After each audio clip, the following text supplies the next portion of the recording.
क्या कहना चाहेंगे आप इस कार्यक्रम के बारे में, किस तरह का अनुभव रहा? देखिए, मेरा अनुभव ये रहा सर, मैं दीवा में रहता हूँ और थाने में इसके पहले मैं कांदीवली रहता था। वहाँ से आके मैंने ये महसूस किया, अपनी जो व्यक्तिगत मेरी थिंकिंग है वो बता रहा हूँ कि तेली साहू समाज की जो संख्या आज दिखी दीवा जैसे शहर में, इससे ये आभास हो गया कि बिना तेली समाज को लेकर के दीवा का कोई भी विकास करने के लिए अग्रसर हो तो वो संभव नहीं है। चाहे वो बिल्डिंग लाइन हो, चाहे वो व्यापार का कोई हो, चाहे वो पानी का एजेंसी हो, चाहे वो और किसी चीज़ की एजेंसी हो, कहीं न कहीं उनका सहयोग इसमें ज़रूर रहेगा, ऐसा मुझे महसूस हुआ। दूसरी बात ये है, तमाम बाधाएँ आई, एक कहावत है ना कि देखत यज्ञ निशाचर धावा। कभी भी संसार में आप कोई नया अच्छा काम करने चलेंगे तो कुछ बाधाएँ आएँगी और बाधाएँ अगर आ रही हैं तो मान के चलिए कि आपका काम अच्छा है। तमाम ऐसी बाधाएँ हमको स्टेज पर भी दिखी, बाहर भी दिखी, इससे हमको ये महसूस हो गया कि हमारा काम अच्छा है। दूसरा, एक-एक फूल को चुन करके जिस तरीके से माले में पिरो करके हम उसको माला का रूप दे देते हैं, वो काम हमारा अध्यक्ष जी ने किया है, हमारे नवल जी ने किया है, बाकी जो वीरेंद्र गुप्ता जी हैं या फिर जो भी पदाधिकारी यहाँ के थे दीवा के स्थानीय लोग और बाहर-बाहर से जो लोग आए थे, उनको एक चुन करके और एक तरह से जैसे फूल को माला में पिरो करके एक माला का रूप दिया जाता है, वो काम अगर किया है, इन्होंने किया है और हम ये उम्मीद करते हैं कि अगर कलयुग में संघ है शक्ति कलयुग है, अगर कलयुग में आपको शक्तिशाली रहना है, तो आपको संघ में रहना होगा, आपको यूनिटी में रहनी होगी, तभी आप पावरफुल होंगे। कितना भी बड़ा विद्वान रहने दो, कितना भी बड़ा धनपशु रहने दो, मेरे ख्याल से वो संसार के अंदर आज के युग में जिस दौर में हम लोग गुजर रहे हैं, अगर उसके पास संघ नहीं है, उसके पास लोग नहीं है, उसके बाद उसके फॉलोवर्स नहीं है, तो संसार में कुछ नहीं कर सकता। इसी बात से मैं ये उम्मीद करता हूँ कि आगे भी इस तरह का कार्यक्रम करते रहेंगे। मेरा जहाँ तक सहयोग था और मैं हमेशा भी इन लोगों के साथ में हूँ। बहुत-बहुत धन्यवाद। मैं जाते-जाते अंत में एक बार बेधड़क खबरें को बहुत-बहुत साधुवाद देता हूँ कि आप अपना अमूल्य समय हम लोगों को दिया और इस तरीके से आपने हमको कवर किया। बहुत-बहुत धन्यवाद। उम्मीद करते हैं कि इस तरीके का हमारा आगामी कार्यक्रम जो भी रहेगा, उसमें आप सदैव सादर आमंत्रित रहेंगे और उम्मीद करते हैं कि आप ज़रूर आएँगे। बहुत-बहुत धन्यवाद। क्या नाम हुआ आपका और इस कार्यक्रम को सफल बनाने में आपका किस तरह से योगदान रहा और क्या कहना चाहेंगे? मेरा नाम है रमाकांत गुप्ता, बेस समिति का सदस्य हूँ। भारतीय तेली साहू समाज के तत्वाधान में यह दीवा शहर में ये अलौकिक कार्यक्रम का आयोजन दीवा टीम और राष्ट्रीय अध्यक्ष नरेंद्र नवल साहू जी के माध्यम से जो किया गया है, ये शुरुआत है। ये शुरुआत जैसे कहते हैं ना, कोई बड़ी बिल्डिंग बनने के लिए एक शुरुआत एक ईंट की जरूरत होती है। आज उस ईंट की शुरुआत, उस बिल्डिंग की शुरुआत नरेंद्र भाई के माध्यम से किया गया है और पूरे समाज को एकत्रित करने का इन्होंने जो बीड़ा उठाया है और यहाँ के समाज के बंधुओं को सभी को साथ में लेके चलेंगे, यही विश्वास सभी टीम को शुभेच्छा देते हुए मेरी वाणी। नमस्कार, मैं सुजीत कुमार रामसागर गुप्ता, महाराष्ट्र प्रदेश अध्यक्ष भारतीय तेली साहू समाज एवं गुप्ता साहू तेली समाज संस्था भिवंडी का युवा अध्यक्ष हूँ। आपको बताना चाहूँगा कि आज के कार्यक्रम के लिए विगत 1 महीने से हम लोग की जो मेहनत थी वो आज रंग लाई।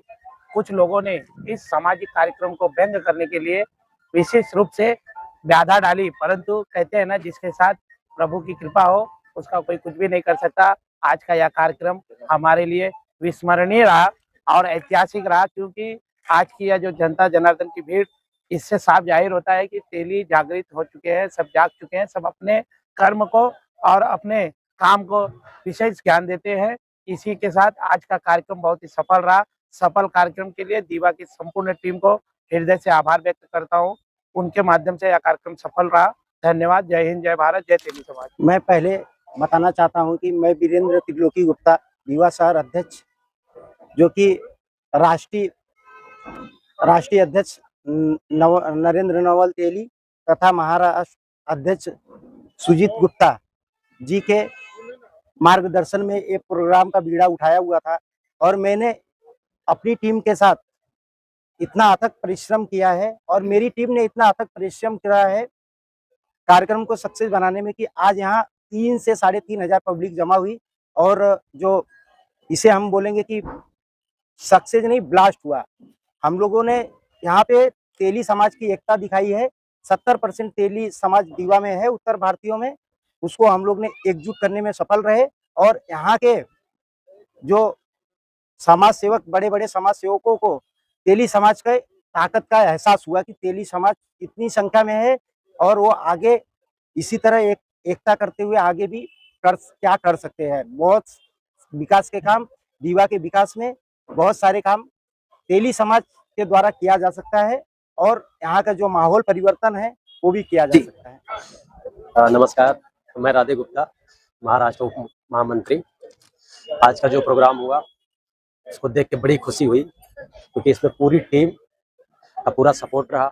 सब लोग सुबह से लेके पूरी रात, अभी 11 बजने वाले हैं, अभी तक जुटे हुए लोग, मतलब इतनी एनर्जी, इतनी शक्ति समाज के लिए जो आई है, हमारे नेता, हमारे लीडर माननीय श्री नरेंद्र नवल तेली जी के द्वारा आई है, जिनके मार्गदर्शन में ये इतना बड़ा प्रोग्राम हुआ है, दीवा में फर्स्ट टाइम हुआ है। दोस्तों, मैं यही सहयोग करता हूँ, यही आशा करता हूँ कि अगले साल माननीय नरेंद्र नवल तेली जी के सहयोग के द्वारा इससे भी बड़ा प्रोग्राम होगा, जिसमें और भी हमारे देश के, हमारे स्टेट के जो बड़े बड़े हमारे साहू समाज के, हमारे तेली साहू समाज के हैं, सब लोगों को बुलाया जाएगा। इसी बात से आपको धन्यवाद करते हैं माननीय नरेंद्र मोदी जी को, जिनके सहयोग से कार्यक्रम सफल हुआ। आज इस कार्यक्रम के माध्यम से हमने जो हमारे कश्मीर में अग्निवीर शहीद धीरज गुप्ता जी के लिए एक श्रद्धांजलि के रूप में दान पत्र की पेटी रखी थी। कुछ धन उसमें जो जमा किया है उनके परिवार तक पहुंचाया जाएगा। और 1 मार्च को हमारे समाज की एक वरिष्ठ राष्ट्रीय उपाध्यक्षा श्रीमती सुमन दयानंद गुप्ता साहू जी का निधन हो गया था, उनके लिए पुष्पांजलि श्रद्धांजलि अर्पित की गई। मुख्यतः हमने जो रखा है वो स्वर्गीय धीरज गुप्ता जी जो एक अग्निवीर शहीद हैं उनके लिए रखा गया था श्रद्धांजलि समारोह कार्यक्रम। उसमें कार्यक्रम में हमने जो दान पेटी का एक कंसेप्ट निकाला है, मुझे ऐसा प्रतीत होता है कुछ उसमें हमारे संस्था की तरफ से पदाधिकारियों की तरफ से जो भी बन सकेगा उन तक पहुंचाया जाएगा। ऐसे दानवीर हमारे समाज में पैदा हो रहे हैं, ये भी हमारे लिए गर्व का राहुल विषय जी है। क्या कहना चाहेंगे जो आपके मुख्य अतिथि थे, जो दूर दूर से आपके इस कार्यक्रम में आए और जो दूर दूर से यहाँ पे आकर के आप के कार्यक्रम को सफल बनाने में जो योगदान दिए, उस लोगों को किस तरह से आप धन्यवाद देना चाहते हैं? आज इस भव्य कार्यक्रम में जो अतिथि हमारे पधारे हैं, उत्तर प्रदेश के मिर्जापुर, भदोही और चंदौली जिला से पधारे हुए हैं। कुछ लोग बनारस से भी आए और कुछ लोग हमारे जो बिहार के एक जिले से भी पधारे हैं। तो ऐसे और महाराष्ट्र के भिन्न भिन्न जिलों से, खाली कल्याण डोंबिवली दीवा से नहीं, भिन्न भिन्न जिलों से, गढ़चिरौली से भी लोग आए हैं यहाँ पर। बहुत से लोग कुछ व्यक्तिगत रूप से मुझसे मिलकर गए, मैं जानता भी नहीं था, लेकिन मुझे ऐसा बधाइयाँ देकर गए, मिलकर गए कि मुझे ऐसा लग रहा है कि हम समाज को एकत्रित होने में, संगठित करने में बहुत अच्छे से सफल हो रहे हैं। लगभग 3 से 3,500 लोगों का एक साथ जमावड़ा होना, हम लोगों ने जो व्यवस्था बनाई थी, सोची थी कि 1,500 से 2,000 लोग, लेकिन जो लोगों ने हमें अपूर्व समर्थन दिया है, प्यार दिया है, लगभग 3 से 3,500 लोग यहाँ जमा हुए हैं। हमारे समाज के बंधु बहनें जमा हुई हैं, वो बहुत ही प्रेम से, कोई हो हल्ला नहीं, कोई दुष्प्रचार नहीं, प्रेम से जमा होकर हम लोगों को एकत्रित करने में जो मेहनत हमारी दीवा की टीम ने दिखाई, उस टीम को भी सैल्यूट है। और सारी टीम ने बहुत अच्छा कार्य किया है। एक एक पदाधिकारी हर समाज से के आए हुए अतिथि को पूर्ण सम्मान के साथ उनको बुलाकर और सम्मान दिया गया है। उस सम्मान के लिए मैं सभी पदाधिकारी को धन्यवाद प्रकट करता हूँ। रंजन जी क्या कहेंगे, आज का जो कार्यक्रम हुआ वो सफल रहा और सभी लोगों के साथ में कार्यक्रम में क्या करना चाहिए? इस कार्यक्रम की पूरी सफलता का श्रेय हमारी दीवा टीम को जाता है। दीवा के जो शहर के अध्यक्ष हैं वीरेंद्र त्रिलोकीनाथ गुप्ता जी, प्रभारी हैं अशोक गुप्ता जी, पूरी दीवा की टीम, जैसे हमारे राष्ट्रीय संरक्षण मंत्री हैं, संगठन मंत्री दिलीप गुप्ता जी ने बहुत अपार मेहनत की, मुरारी गुप्ता जी, ऐसे सारे कार्यकर्ता हैं, राहुल साहू जी, उनकी इतनी अपार मेहनत की है उन्होंने, अपार मेहनत। ये गुड्डू गुप्ता जी, सुरेंद्र गुप्ता जी जो हैं, बहुत सारे कलाकार, बहुत सारे पदाधिकारी हैं। मैं अभी इतना थक गया हूँ कि बोलने की कंडीशन में भी नहीं हूँ। और सबसे ज्यादा बढ़ चढ़ कर जो हमारा साथ दिया है राजेश जी, जैसे कहते हैं मैं कल्याण का रहवासी हूँ, तो कल्याण में एक हमारे आमदार हैं नरेंद्र पवार, मराठी होने के साथ साथ हम उत्तर भारतीय से इतना लगाव है कि हम उनको नरेंद्र पवार नहीं बोलते हैं, नरेंद्र पांडे बोलते हैं। ऐसे हमारे राजेश जी हैं, इनको हम राजेश सिंह होने के बाद ही राजेश गुप्ता बोलते हैं और बहुत प्रेम से खुश होते हैं, बहुत अच्छा लगता है इनको। तो ये हम सभी पदाधिकारियों के साथ साथ कार्यकर्ताओं की मेहनत का फल है। सभी ने अपार मेहनत की है, उस मेहनत का ही फल है और पूरी इस सफलता का श्रेय पूरी दीवा टीम को जाता है।